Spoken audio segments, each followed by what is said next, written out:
વેરાવળ બંદર પર ખનીજ ચોરીના કૌભાંડનો ધારાસભ્ય વિમલ ચુડાસમાએ ગંભીર આરોપ લગાવ્યો।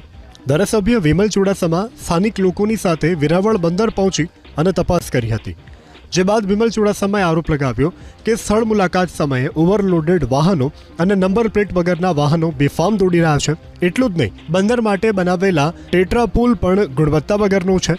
જે સ્થળ ઉપર વાહનો કાયદેસર હતા તે ગેરકાયદે તે તપાસનો વિષય છે।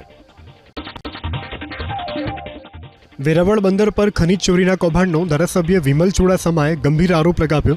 ધારાસભ્ય વિમલ ચુડાસમા સ્થાનિક લોકોની સાથે વેરાવળ બંદર પહોંચી અને તપાસ કરી હતી, જે બાદ વિમલ ચુડાસમાએ આરોપ લગાવ્યો કે સ્થળ મુલાકાત સમયે ઓવરલોડેડ વાહનો અને નંબર પ્લેટ વગરના વાહનો બેફામ દોડી રહ્યા છે। એટલું જ નહીં, બંદર માટે બનાવેલા ટેટ્રા પુલ પણ ગુણવત્તા વગરનો છે। જે સ્થળ ઉપર વાહનો કાયદેસર હતા તે ગેરકાયદે તે તપાસનો વિષય છે।